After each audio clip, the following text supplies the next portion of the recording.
my name is Miranda, and today I'm here with Isabel Sterling, the author of This Coven Won't Break, the new book that came out. She's here to answer a few questions for me today, so thank you for joining me. Thank you for having me. So the first question I had basically was when you started writing this, how is Hannah dealing with everything that happened in the first book, in the second book? Yeah, things are tough for Hannah. So I'm not going to spoil anything, but yeah, book one ended with a little bit of a downer. So she's going through it a little bit. And I think at the beginning, she tries to kind of pretend that everything's fine and that she's like, no, I'm fine. Everything's good. It's all fine. It's great. It's wonderful. I'm going to figure it out. But it's very much her trying to hide all the feelings that she actually has. And how would you say, like, comparing the two books, what is like the overall feel of the second book compared to the first one? Because I feel like reading them, again, not to spoil anything, but the second one definitely feels more kind of like a story of like revenge and like healing and kind of all that stuff. Yeah, I kind of, in some ways, so book two is a little bit more intense. The stakes are a little bit higher.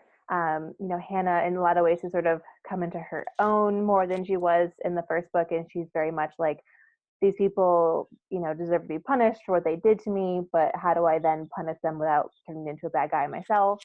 But I do think it ends very hopeful. The thing too that I like about like witch books and stuff like that is, unlike kind of like werewolves, vampires, like I feel like there aren't like universal rules that kind of everyone has to follow. So when you were first coming up with like the idea of the three different types of the covens, of one type like kind of not being as liked as the other types, how did you come up with all of that idea? Yeah, so when I went to kind of create the magic system, I wanted to sort of have three very different kinds of magic. And so it's not even just that, there's elementals and blood witches and casters, so for anyone who hasn't read it, elementals can control the four elements of earth, air, fire, and water. Kind of similar to Avatar: The Last Airbender, but not quite the same, but similar kind of, definitely that was an influence. And then you have the caster witches, which is your more typical kind of like making potions kind of a witch.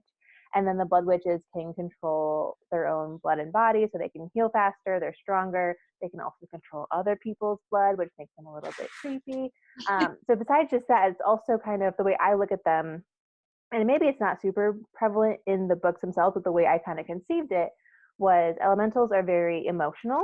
So it's kind of like, if you use sort of like the heart metaphor, and then casters are more kind of intellectual, and then blood witches are more kind of physical. So it's kind of like brain, heart, and like body kind of too.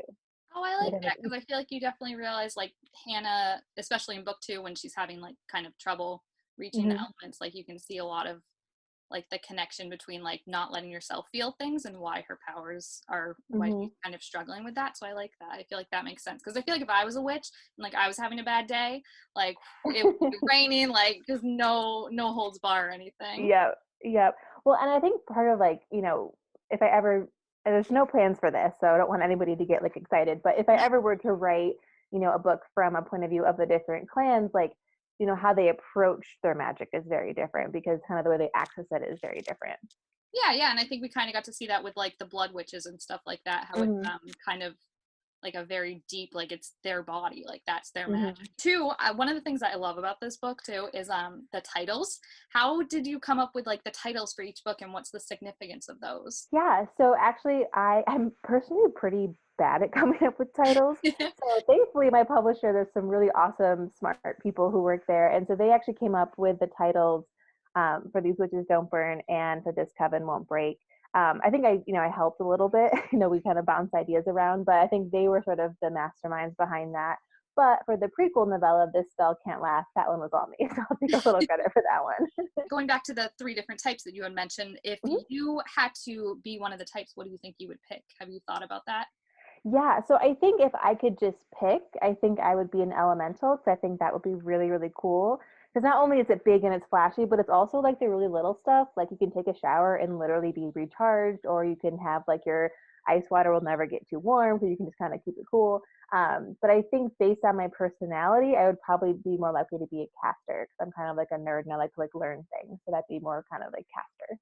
Oh yeah, definitely. When they were talking about how like they have their little books that they all have kind Hmm. of different codes in, I was like, that is like right up my Ravenclaw alley, you know? Yes. It fits perfectly. So you kind of touched on this, but if you like were to write from like another person's point of view or something like that, who were, because this was all from Hannah's point of view, like what characters were kind of like your favorite, again, even though it was Hannah's point of view, to write like for or something like that in this series?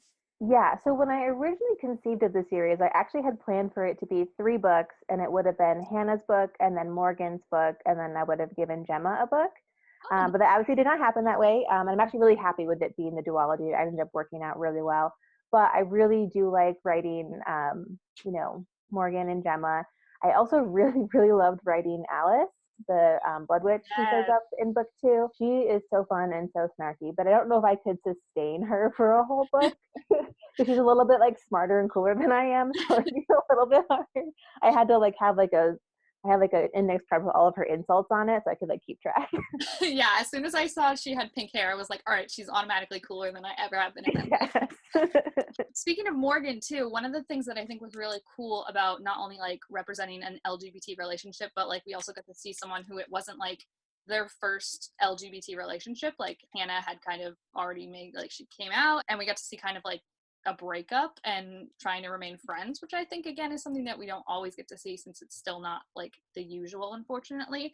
Mhm. But what for you, and what kind of things did you try and put in that showed that why like Morgan was a better match for Hannah than Veronica? Ooh, that's a really good question.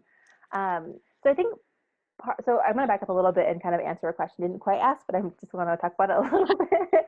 So with Veronica and Hannah, like I really wanted to sort of show that kind of post first love story, because I think that's very common in YA, which makes sense. A lot of people do fall in love for the first time in high school.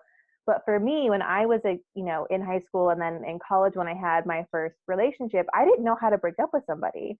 So I was just like, I didn't think you were allowed to do that. So I was just like in a relationship way too long. So part of Hannah and Veronica is trying to show that like just because you break up with somebody doesn't mean that you have like failed as a person. So that was part of the reason why I did that to begin with. And then having her with Morgan, I think the biggest thing is sort of just like the level of like respect that they have for each other.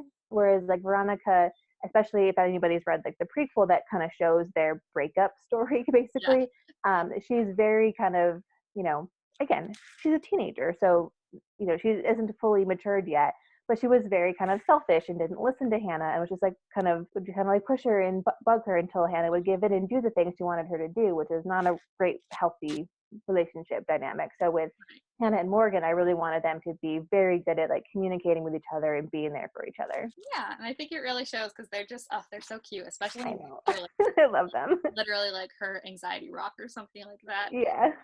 What role too did you want kind of for Archer and Cal? Because I feel like in the first book, a lot of it was we didn't really know who they were, and then we find Hmm. out at the end that they're a lot more involved in all of this than we originally planned. So obviously, like Archer is like the best big brother kind of you could ever have. I Yeah. feel like for Hannah, but what role did you want them to play? And I guess like how did you know like all the way from book 1 that they would be so involved in book 2 and stuff like that? Yeah. So I would say in book 1, I knew that they'd be more involved in book 2, but I wasn't sure what that would look like. I actually wrote 4 very different versions of the sequel before I found the one that kind of stuck. It took a little while to figure out what the story was going to be, but I was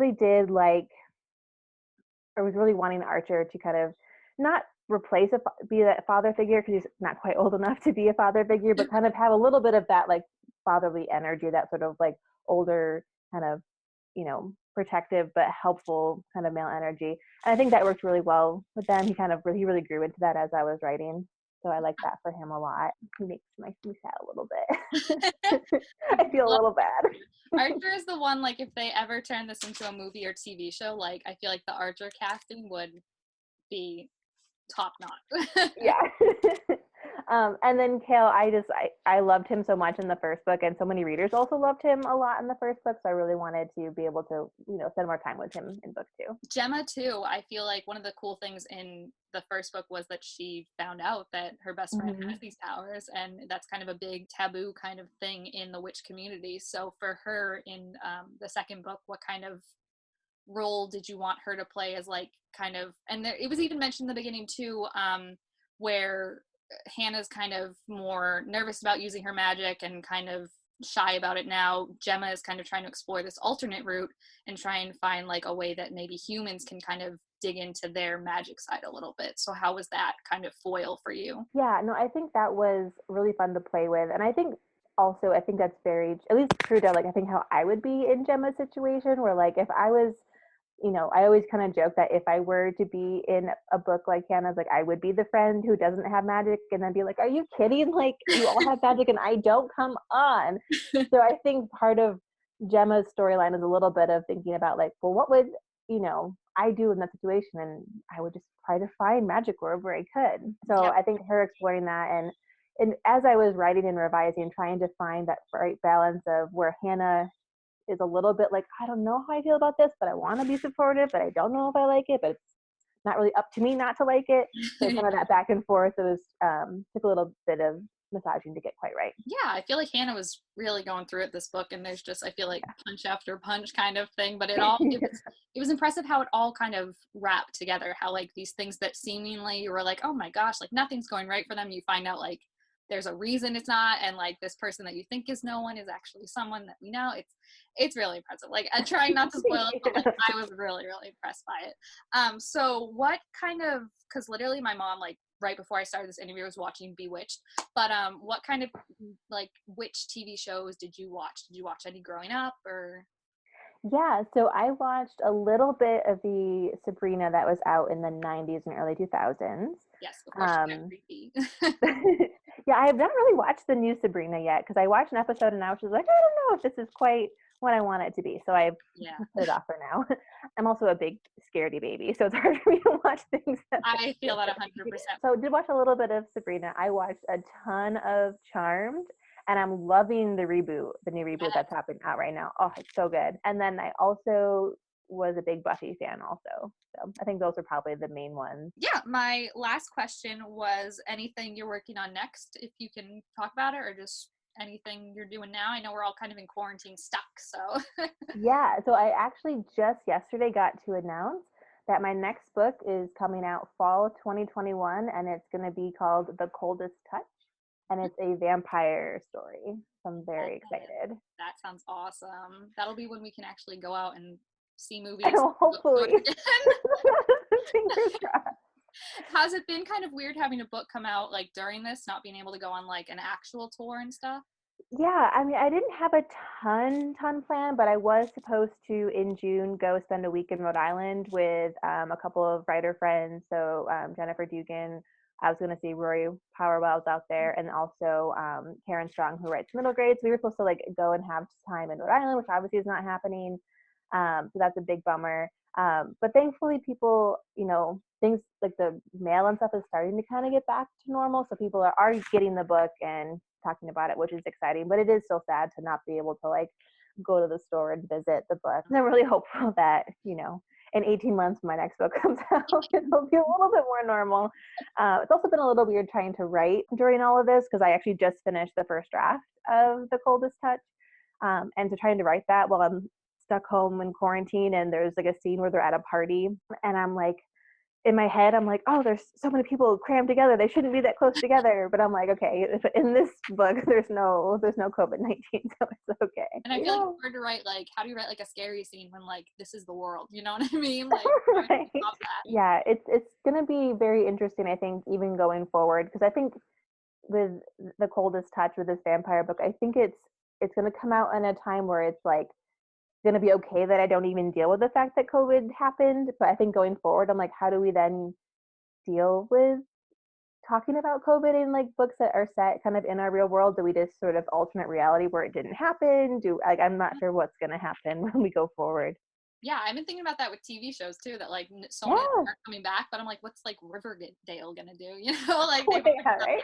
everything. So like this to them is like just a typical day or something like that. Right. And I'm really curious too to see what happens with sort of media in general, because right now you can't film anything. Yeah. So, I mean, I guess you could figure out ways to do sort of like make a Zoom like show or something, but like, right. But there's not going to be like, I think for right now we're okay because things were already filmed, but eventually we're going to hit a point where like nothing new can come out. Oh yeah, yeah. So No, we I'm like, talk about that thank a lot. goodness for books, because books can at least still come out. Yeah, exactly. Books you can write in the safety of your home. They can be Yes. published, like everyone, no contact. Like it's really good. I have to do a quick read through of my vampire book and turn it in by June 1st. But once that's turned in, I am just going to read for like a month. I'm so excited. Thank you so much for taking some time and joining me. I know it's not fun to like change out of sweatpants and all that and get dolled up for reviews. No problem.